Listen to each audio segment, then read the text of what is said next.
All right, so what the heck is ISO? We've gone through aperture, we've gone through shutter speed. ISO is that third setting, that third point that creates the triangle, which we'll get to in the next chapter, how to balance all that out. But ISO is a little bit different than aperture and shutter speed in that it doesn't really do any cool things, but it does, like the other two, it does two things that you need to know. Like the other two, it lets in more or less light. And the second thing is, as it lets in more light, it increases what's called digital noise.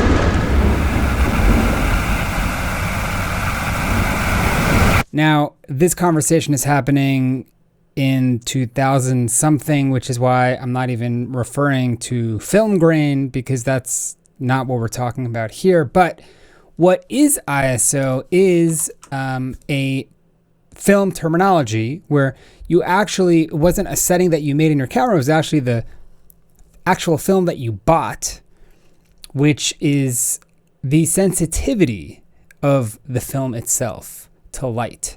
So the higher the number, the more sensitive.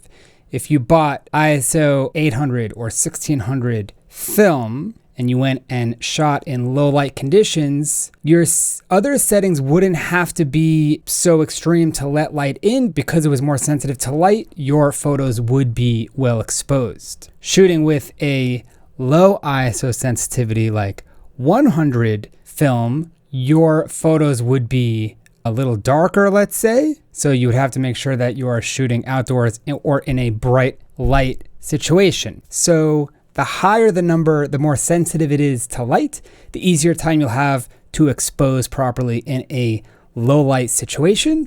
But the higher the number, the more sensitive the film is, will introduce more film grain.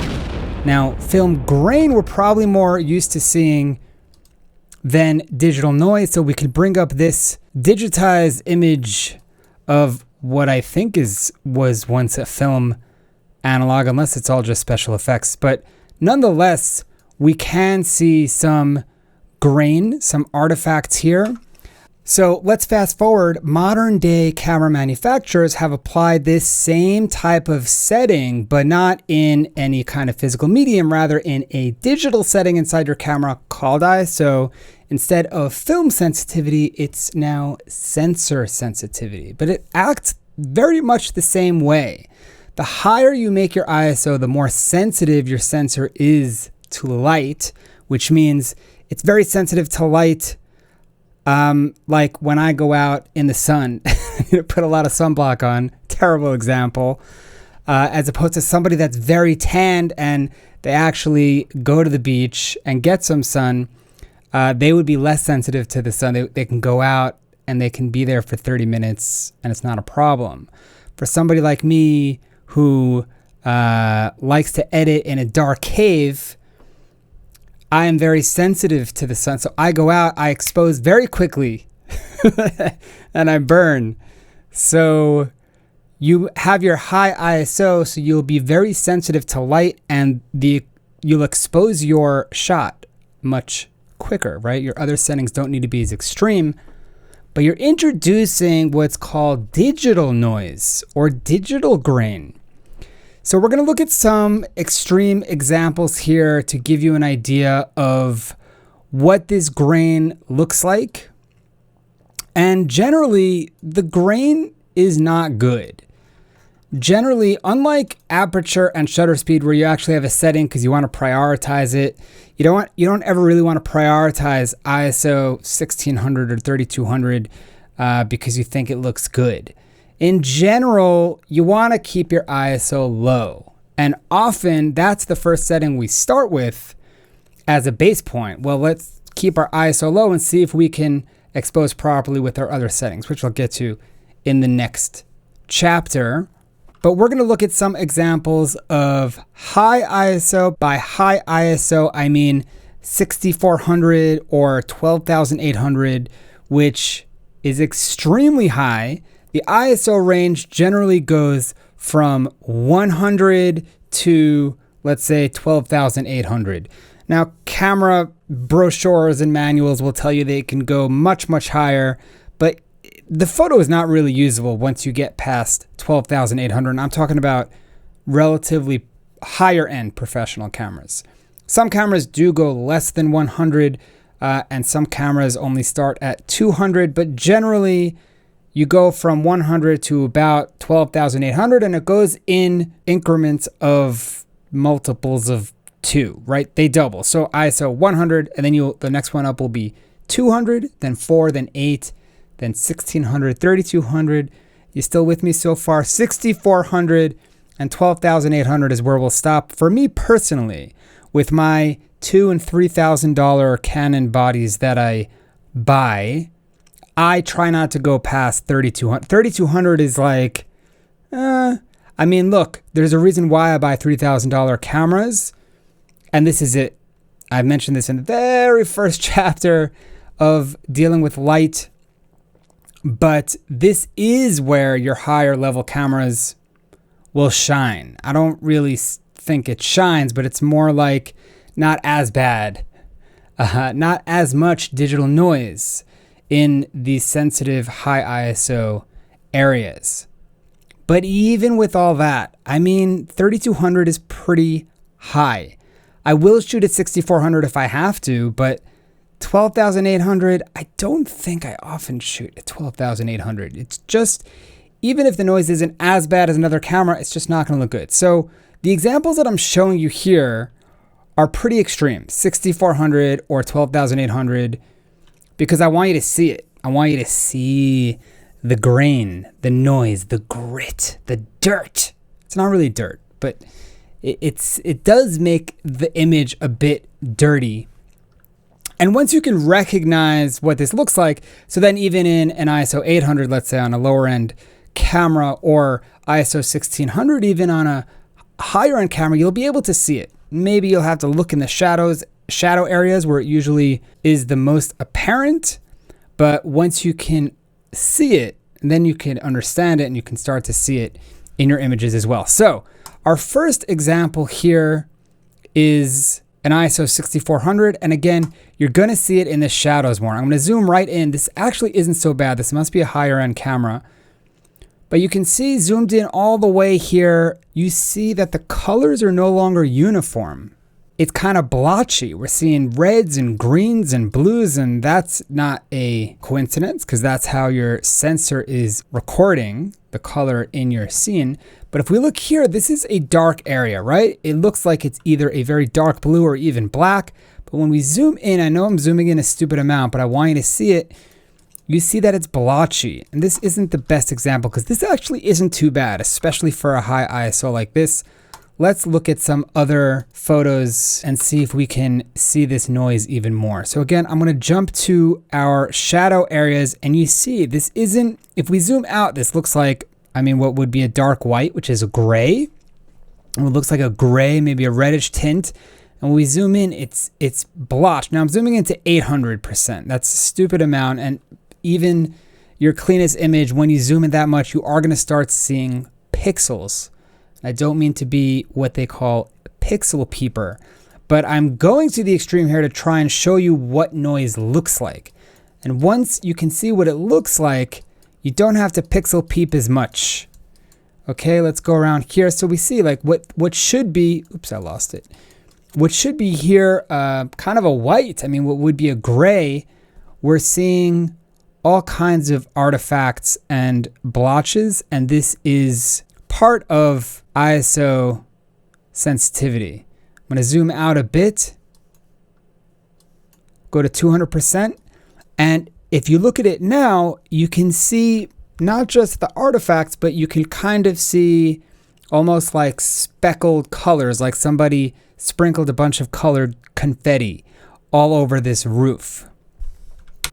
So here's a high ISO example of a photo that I think is really nice. And I actually think, now some people might argue that they love the noise, at least the film grain, it definitely adds a certain aesthetic. So maybe I should ease up on my comment that I said that you never want to go high ISO, but You generally don't, also because it's not just introducing film grain, but it will flatten your image. Just general color representation will be off across the frame, and you'll start to lose depth and detail beyond the scope of just, your shadows that you can pixel peep. So that's this man's opinion. You just want to avoid it. Some people say that they think it looks cool sometimes. I have seen these post-editing programs that will introduce film grain as a style. I know that there's a lot of Instagram filters, let's say, that will introduce grain as a style. So perhaps it's just some kind of nostalgic throwback that people like. But I would encourage strongly to avoid it, more so because it tends to flatten your image on a detail level and on a color level. It just kind of flattens it across the board, and you'll start to lose that richness. Let's zoom in here and see what high ISO looks like in this frame. And you can see here, I think is a good example of what digital grain looks like. I'm going to pull out a bit, but you just see that this is not a uniform skin tone. This is a speckled mess. This looks like a crazy maze that you have to solve. And when we zoom into other parts, you can see the same speckledness, right? It's not uniform across, but we're seeing this grain. And I know I'm zooming in a stupid amount, but once you see it, even at 100%, you'll be able to see it. This is at 100%. So now I'm not technically zooming in any more than what the sensor captured. And you start to see wherever I go, you see the grain. Even in the highlighted areas, you'll still see that the details start to break apart, and we see this digital noise throughout. Let's look at some more examples. It won't be as apparent in a more well-lit environment such as this. Again, if we zoom in, especially in the more of the shadow areas, look at all this color. Now we're seeing red, green, and blue like I referenced earlier. That is how your digital sensor records the data in front of you. So this is literally a breaking apart of your sensor. It is more than it could handle. It's so sensitive to the light that it can't process it properly. And I'm going to zoom out a bit. Look at this color. Okay, we're at 200% now. Keep looking at it. 100%. Now this isn't pixel peeping. This is just 100%. And you could see clearly now that you've trained your eye a bit. This wall is no longer white. It's not gray. It's not blue or orange. It is a mess of confetti. It is a digital vomit from your sensor. Okay, that's a bit harsh.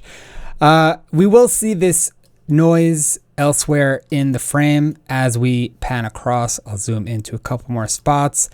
And you'll also start to see banding. I don't know if you could see this, but you see these lines here. Again, this is just a general breaking up of the detail in the frame. And as we see here in the shadows, it's always going to be much worse. Here is a good example of what I was saying when I feel that high ISO kind of flattens the whole image. Look at these clouds. These clouds no longer look three-dimensional. It looks like a flat painting or picture that somebody is just like holding up. I don't really see the depth between the clouds over here and the buildings here and the trees in the foreground. And if we zoom in a little bit, just at 100%, you can see it may have been sharpened on top, which doesn't help because then you're sharpening the grain, and that's something to keep in mind. But you could just see a whole digital carnival happening over here. Just a mass of digital bits going to town and having a day. Okay, sorry, I got lost in that metaphor. Here's the last example, and these are high. These are 12,800, these two. And even though this is a well-lit scene, we're not seeing too many shadows. You see right away, I'm not going to zoom into this one. I want you to look at this area over here. And you even look at the guy's face over here. You're seeing different blotches of color. You start to see it everywhere. Once you start training your eye, I'm seeing a bunch of pinks and greens. This is digital noise. So when somebody says your image is noisy or grainy due to a high ISO, this is what they're referring to. So obviously not zoomed in such a stupid amount, but again, once your eye is trained, you can see the general muddiness of it all and the flatness of it all, and it really doesn't help to make your photo shine. Now, having said all that, before we look at our last example, I realize we have one more. Having said all that, if you need to shoot at ISO 12,800, shoot at ISO 12,800. If you are in a super dark situation and you're like, well, I mean, this is, I guess, more of a conversation for the next chapter, but if you're like, well, my shutter speed is as slow as it possibly could go, meaning I'm letting in the most light I can through that setting, and my aperture is the widest it could go, and I still can't expose. I'm at ISO 1600, and Yosef told me never to go above 1600 with my Canon T6i, and what do? What you do is you either raise your ISO more to a stupid amount, or you don't have a picture. So you're kind of choosing your poison, but if that's the only way to get your photo, then do it. Go as high as you need. And maybe you'll find it's not usable after the fact, but at least you took it. At least you got it. And sometimes, it can work in your favor, especially if you process black and white. And looking at this example in full screen, right, not zoomed in, it doesn't look that bad. It actually looks pretty good. And perhaps this is one of these situations where those people would say that the grain really adds to the grit of this story. But if we zoom into some details, you will start to see very quickly the issue of this high ISO where this woman's skin tone looks like sandpaper, as does the bench, as does, I'm sure, every detail in this photo. And that is a very high ISO situation, and probably also a sharpening on top of that situation, which is not going to help. But I just wanted to show you this example as another way that digital noise can present itself so that you can identify it in your images. So now let's go to the flip side of the coin, right? ISO 100, generally the lowest that modern day digital cameras can go, at least on the regular lower end cameras. ISO 100 is generally your sweet spot. The lowest ISO is going to be the lowest amount of grain. Not always, but we'll get to that in the next course. So we're just going to look through some of these examples, and I mean, right away, you're just seeing clean. I mean, it looks red, and you zoom in, and it's red, and it's white, and it's streaks of blue. And we are seeing, if I zoom in a stupid amount like we did before, I don't know what that is. I don't know what these dots are. But if we zoom into a cleaner portion of the image, we are seeing pixels, right? But it's not a confetti party. We're not seeing reds and greens and blues, and we're not seeing our detail break apart. We're not seeing noise. We're perhaps seeing some grain, but it's I think, a negligible amount, especially in a well-exposed scene such as this. Again, we'll zoom into this lovely photo here, and we're going to see just beautiful, harmonious greens, uniform purples and whites. Again, we are seeing a little bit of grain, as that's how the sensors work, and that's when you get into megapixel territory as well. But as a whole, our colors are more vibrant, are more properly represented, I would say, by our camera's technology. And here we have some shadows in this image. So let's zoom into the shadows. And again, we're seeing some dark greens, and we're seeing a little bit of digital artifacts, but this isn't noisy. This doesn't create a flat image.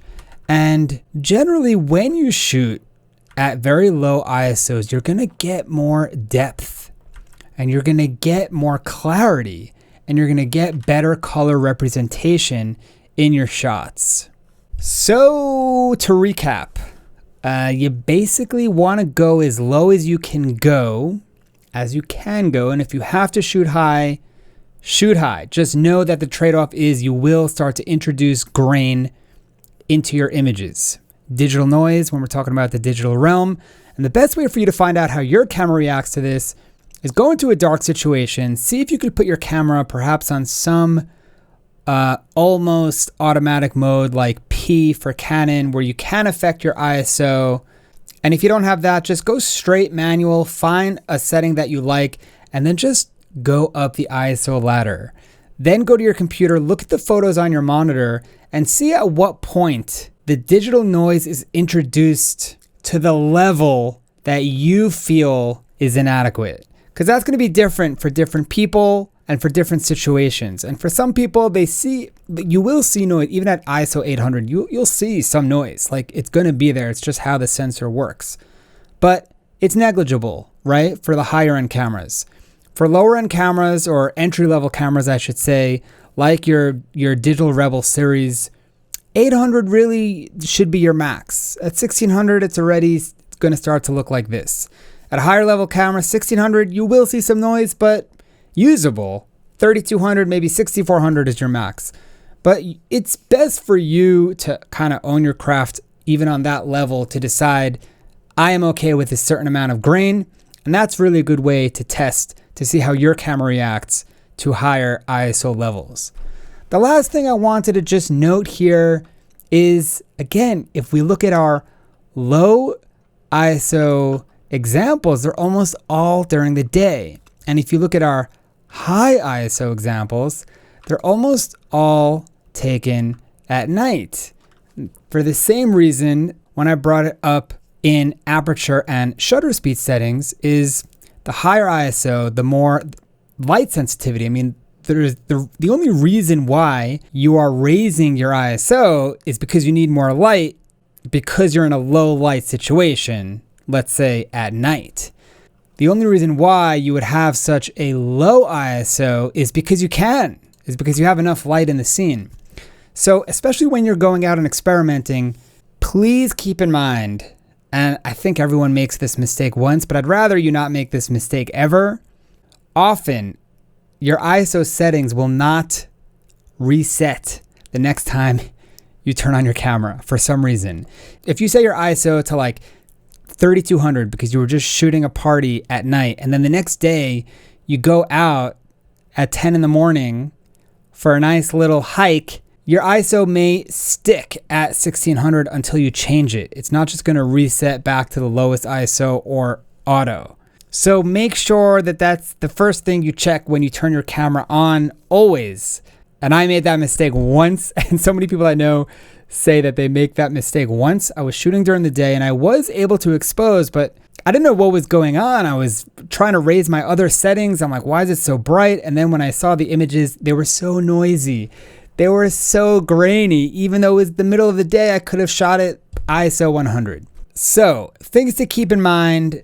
Now you know what the heck ISO is, and we will get to the grand finale of shooting manual, the elusive, esoteric being that is the exposure triangle. Sorry I got weird there, but we're going to get to the exposure triangle next. And I think that's just a good way of kind of putting all this together. And it's also a good recap of these three settings. So that's what the heck ISO is, guys. I hope you enjoyed. I'll see you at the next chapter.